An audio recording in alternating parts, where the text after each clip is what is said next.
বদনজর বড় খারাপ জিনিস, বড় খারাপ জিনিস। আমার কাছে অসংখ্য ফোন আসে, হুজুর কুফরি, বদনজর, ব্যবসা বাণিজ্য খারাপ, এই সমস্যা ওই সমস্যা, বাচ্চারা কথা শুনে না, পড়ালেখায় বাচ্চারা মনোযোগী না, স্বামী আরেকদিকে চিন্তা ভাবনা, স্ত্রী অবাধ্য। বদনজরটা কিভাবে কাটানো যায়, খুব সুন্দর একটা ওজিফা দিয়ে দিব বুখারী শরীফে। কি কষ্ট হবে? ইস্তিগফার পড়বেন একবার, আস্তাগফিরুল্লাহ। কয়বার পড়বেন? একবার। তারপর পড়বেন ইয়া হাফিজু 11 বার। কয়বার? কি পড়বেন? ইয়া, আরো জোরে ইয়া, আরো জোরে কি? ইয়া হাফিজু 11 বার পড়ে তারপর দুরূদ শরীফ একবার পড়ে, যে কোনো বাচ্চা হোক বৃদ্ধ হোক যে কোনো বদনজর ফু দিবেন। প্রত্যেকদিন ট্রাই করবেন আসরের পরে।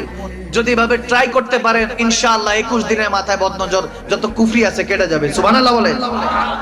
বাচ্চারা কান্নাকাটি করে না, অনেক সময় কান্নাকাটি করে, এটা বাঁচার জন্য এই জন্য দিয়েছি। আল্লাহ কবুল করুক, আমল করার তৌফিক দান করুক, আমিন বলেন। সজীবতা ও স্নিগ্ধ